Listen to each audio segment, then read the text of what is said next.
Agora 8h55, é hora de entrevista. Araripina Urgente. Entrevista. E como sempre acontece, vamos falar sobre saúde. Hoje, segunda-feira, estou recebendo mais uma vez esse casal maravilhoso de médicos, a doutora Patrícia Luz, gastrohepatologista, e também o cirurgião oncológico, o doutor Fernando. Bora, doutor Fernando, eu estou com vontade de trabalhar, que eu quero pagar imposto. Fernando, eu estou no painoto para pagar imposto. Bom dia, doutor. Bom dia, Roberto. Se preocupe não. Se depender do ministro da Fazenda, você vai matar sua vontade, é muita. Bom dia, doutora Patrícia. Bom dia, Roberto. Ô, doutora Patrícia, vamos falar sobre hepatite virais. O que é que causa esse tipo de hepatite, doutora? Isso, a gente estava até conversando aqui sobre, né? Antes que eu estava falando que era o mês das hepatites virais, né? O mês de conscientização. Todo mês tem essa coisinha, né? Para fazer a gente refletir e trabalhar nessa questão do diagnóstico com a população. E esse mês é o Julho Amarelo, o Julho das Hepatites Virais. Né?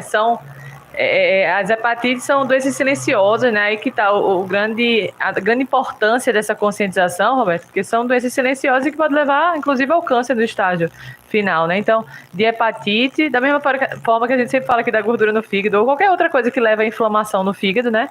Essa inflamação vai silenciosamente ali ficando, gera cirrose e depois o câncer de fígado, né? Então, a gente, inclusive, no caso das hepatites virais, a hepatite B, mesmo sem levar a cirrose, ela já pode pular de hepatite para o câncer de fígado, Roberto, sem nem virar cirrose, né? Sem nem se tornar cirrose. Então, o quanto é importante. E é um exame, gente, que a gente faz rápido, custo zero, né? Custo zero? Custo zero, né? O teste rápido para ver se você tem hepatite ou não.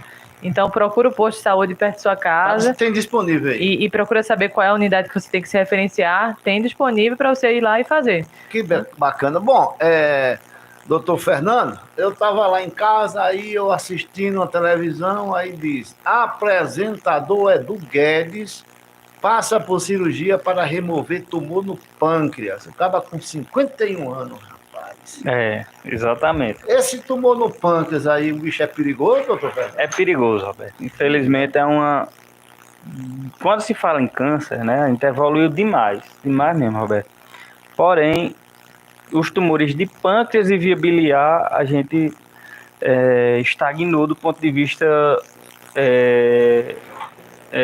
oncológico clínico, né? Então a gente evoluiu muito a parte cirúrgica, sabe, Roberto? Mas as novas drogas que a gente tem utilizado e com bastante sucesso em outros tumores, né? Exemplo do melanoma, que é um protótipo, tumor de ovário, tá? O tumor de pâncreas, ele não tem apresentado uma melhora significativa da sobrevida. A gente evoluiu muito do ponto de vista cirúrgico, as técnicas cirúrgicas melhoraram bastante, porém é um tumor que a gente não conseguiu ganhar muito terreno quando a gente falando aí numa linguagem bem popular para a população, né? Quando a gente fala de cura, né?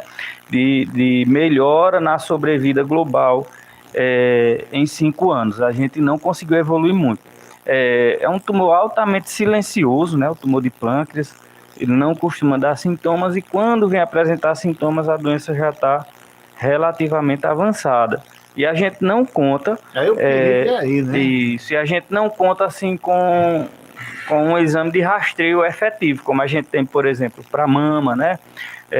Para o câncer de colo de útero, para o câncer de intestino grosso, né? Para câncer de pâncreas, a gente não tem um exame de rastreio que seja efetivo, né? Então, infelizmente, o tumor de pâncreas ele sempre nos pega de surpresa, né? E é um tumor altamente agressivo, não só o de pâncreas, o de via biliar também, né? Aí está dizendo aqui, né, que ele está sendo tratado, vai fazer a cirurgia para remoção no Alberto Einstein. É referência, né? Referência, né? Vai ser tratado num dos melhores serviços do Brasil, né, da América Latina. Com certeza vai receber a melhor assistência, né? A gente torce, ele é um cara jovem, né, 51 anos, a gente torce que ocorra tudo bem com o Edu Guedes. Bom, doutora Patrícia, são vários tipos de hepatite, eu estou vendo aqui, tem B, C, D, E, qual é a mais perigosa? Tem A, B, C, D, E, né? E quando a gente fala em cirrose, a gente está falando mais da B e da C. Tá? A A é aquela doença que você tem geralmente quando pequeno, né, adolescente. Provavelmente, por exemplo, todos nós aqui já tivemos, né? E nem sabe porque você tem como se fosse um quadro viral comum. Então você tem como se fosse uma virose, né? Algumas vezes pode chegar a ficar amarelinho, mas muitas vezes, a maioria das vezes, não. Então é uma doença que ali só tem a fase aguda e pronto, resolve. A B e a C é que pode virar a cirrose. A E também é um quadro agudo, né? E a D de dado, né, é uma doença que acompanha normalmente a B. Então a gente não fala muito e nem tem muito aqui na nossa região. Então o foco aí, né, dessas campanhas de tudo é a B e a C, que é que pode gerar a cirrose e essas complicações, né? Mas é transmitido, assim, de pessoa para pessoa? Sim. A hepatite B e a hepatite C, as transmissões são mais sexuais, né? E sanguínea. A gente tem muito bom você falar nisso, Roberto. Porque quem é que tem que se preocupar mais em... Será que eu tenho hepatite C, né? Principalmente a C, mas também a B. Quem fez transfusão sanguínea antes de 1991, 93 ali, que é quando não se sabia do vírus. Então não era pesquisado na bolsa porque não se sabia que existia. Então a grande maioria dos pacientes hoje que tem hepatite, descobre por acaso, foi aqueles que fizeram a transfusão. Eita. Então é engraçado que muitos pacientes chegam para mim e já fez transfusão sanguínea? Eu digo, não, é porque por conta de risco de hepatite a gente sempre pergunta. Mas hoje não tem esse risco não, por transfusão, né? Mas... Hoje não, porque hoje se sabe, já se investiga na bolsa, não tem perigo de ter, tá? Então fiquem tranquilos. Agora, quem fez há muito tempo tem que ter cuidado. Então, continue doando sangue, né? Doutor Fernando, Sim. rapaz, eu passei ali em frente ao Hospital do Câncer, tá ficando bonito. Tá por bonito. Por fora e por dentro, como é que tá lá? Por dentro também, Roberto, né? A estrutura lá tá bem avançada, né? Sala de quimioterapia, ambulatório, já tem inclusive uma parte lá da faculdade tá funcionando com 10 consultórios lá, né? E a cintilografia também. Na verdade, Roberto, o que está faltando para o Hospital do Câncer agora é só o credenciamento, né? A canetada. Credenciou, funcionou, né? Ah, rapaz, com tanto político por aí, bota essa caneta para funcionar. Tem uma questão também de custo, né? Eu acredito que o Estado se preocupa em relação a isso, né, Roberto? Eu brinco assim, construir, né? Agora a manutenção, né? A segunda fase, né? A manutenção. É manter, né? Manter. Mas, veja, a gente paga muito imposto, né? Graças a Deus tem gente como você aí, doido com a mão coçando para poder pagar. Tá inútil aqui para pagar mais imposto. E a população precisa, né? É inadmissível que a gente tenha uma desassistência tão grande do ponto de vista oncológico, porque é uma das doenças, Roberto, nós estamos em 2025. Até 2030, o câncer vai ser a doença que mais vai matar no mundo, segundo dados oficiais. São dados, né? São modelos estatísticos montados em cima de uma série histórica.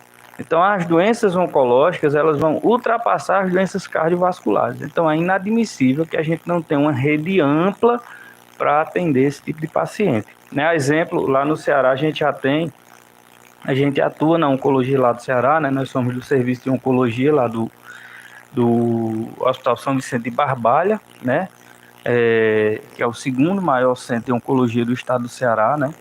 E lá hoje a gente tem uma rede ampla, né? Tá se pensando em abrir oncologia no Hospital Regional do Cariri, né? Há 15 dias atrás a gente foi até procurado pela diretora clínica de lá, que trabalhou aqui também, que é Cléa Roriz. O hospital de Quixeramobim também, né? São centros de referência, hospitais bem estruturados. Também está com a proposta, já abriu lá o serviço de oncologia lá, né? Inclusive o colega que vai vir trabalhar aqui como oncologista clínico, que é Yuri, trabalha com a gente lá em Barbalha, a gente convidou ele para vir para cá. Ele já está atuando lá em Quixeramobim. Em Sobral já tem um centro de oncologia também. O estado está tentando abrir uma unidade em Iguatu, só que Iguatu está com uma dificuldade enorme, né? A gente tem conversas bem avançadas com a Secretaria de Saúde e fora as redes de Fortaleza. Só em Fortaleza a gente tem tem um grande centro oncológico e pelo menos mais 2 centros públicos, 3 centros públicos, né? Então a gente espera que o Pernambuco também avance na mesma direção, Roberto, porque assim é uma doença que é uma realidade, né? É cada vez mais incidente e prevalente, e a gente que atua na área, a gente vê todo dia as coisas acontecendo, né? E infelizmente aqui a gente está vendo que as pessoas estão morrendo porque quando recebe o diagnóstico e vai iniciar o tratamento, a doença já tem evoluído. né? Então eu espero que a coisa se repita. Lá no Ceará a gente tem marcado cirurgia para a fila lá é menor de um mês, né? Menos que um mês, então é rápido, né? A triagem é rápida. Então eu espero que a coisa evolua aqui também, né? Porque a gente está vendo isso acontecer em outros locais, né? E tempo para essa doença aí tempo é vida, tempo é vida. Tem até aquela vida. pesquisa, né, que foi feita lá no Hospital do Câncer. Foi Augusto, né? Augusto Augusto César Amorim Maia fez residência comigo. Justamente o trabalho dele foi inclusive premiado, né? Muito bem avaliado. Mostrando que ele pesquisou os pacientes aqui do Pernambuco, né? Levantou os pacientes que iam lá para o Hospital do Câncer de Pernambuco e mostrou que os pacientes da Grande Recife, eles têm um diagnóstico muito mais precoce e o tratamento muito mais precoce também do que os pacientes do interior. Quanto mais distante da capital, a distância é diretamente proporcional vamos dizer assim, ao avanço da doença. Então, quanto mais distante, mais avançada é a doença, né? Então, assim, a gente não pode, o câncer não pode esperar. Né? Quem tem câncer não pode esperar. Se você colocar isso em custo, por exemplo, o governo, né, Roberto? Se eles botarem realmente o custo isso a médio e longo prazo, esse custo que eles vão ter, né, em relação às cirurgias maiores, tudo, né, se desfaz, porque quando você pega a lesão numa fase inicial, né, de uma pessoa que está aqui, já detecta, já trata logo. Gasta muito mais. O gasto é mínimo em comparação àquele paciente que vai ficando, depois chega lá no Hospital do Câncer em Pernambuco, em Recife, com a lesão muito mais avançada, que às vezes você tem que tirar ali uma parte do corpo. A lógica você vai ter que tratar o paciente de todo jeito, né, porque a Constituição garante isso, né, que o SUS ele tem que oferecer o tratamento ao paciente. Só que adicione-se ao custo do tratamento o custo do deslocamento, né, que não é barato para esse paciente sair daqui para Recife com um acompanhante. Todos os municípios praticamente do Pernambuco contam com casa de apoio lá. Então esse paciente tem uma manutenção lá que também não é barato. Então, além do custo do tratamento, você tem o custo do deslocamento e da estadia desse paciente lá. Então sai muito mais caro. Fora, eu estou falando de questão de viabilidade do Hospital do Câncer, porque o tema é esse, né? Mas além disso, tem a parte mais importante, que é o paciente em si, né? Então você imaginou você longe da família num momento tão delicado de sua vida, né? Da vida e aí tá aí, né? Com todas essas indicações de custo-benefício, para o Hospital do Câncer ser logo inaugurado e só falta esse credenciamento e essa canetada. Pela caridade. Com tanto imposto e a gente querendo pagar mais, rapaz. Rapaz, falo por você, viu, Roberto? Eu tô igual o sapo pulando de banda. Eu tô doido para pagar mais imposto. Não tô nem aí mais. Obrigado, doutor Fernando. Um abraço, Roberto. Um abraço aos ouvintes da Araria FM. Obrigado, doutora Patrícia. Um abraço a todos os ouvintes. Um abração, Roberto. Agora são 9h09 em Pernambuco. Aqui a informação não para. Tem notícia o tempo todo. Com Roberto Gonçalves. Quer comprar barato de verdade em Araripina? Tem o São José Atacarejo do meu amigo Beguinha. Lá não tem kikiki nem kkk, o homem bota é pra torar. Tem negócio de atacada, não sei o que, lá vareja, não sei o que. Rapaz, confira o que o Dr. Roberto tá falando. Vá lá na Rua Oswaldo Cruz, Rua do Galpão do Feijão e aproveite os preços e as promoções do meu amigo Beguinha. E tem uma coisa, se você não quiser levar um fardo inteiro de qualquer produto, de qualquer mercadoria, o Beguinha rasga no meio fardo e o preço por quilo, por unidade, é o mesmo que você levasse 100, 200 fardos. O Beguinha é diferente e tem também do mesmo grupo do Beguinha, o Supermercado São José, que fica ali em frente ao antigo museu, fazendo a sua feirinha lá.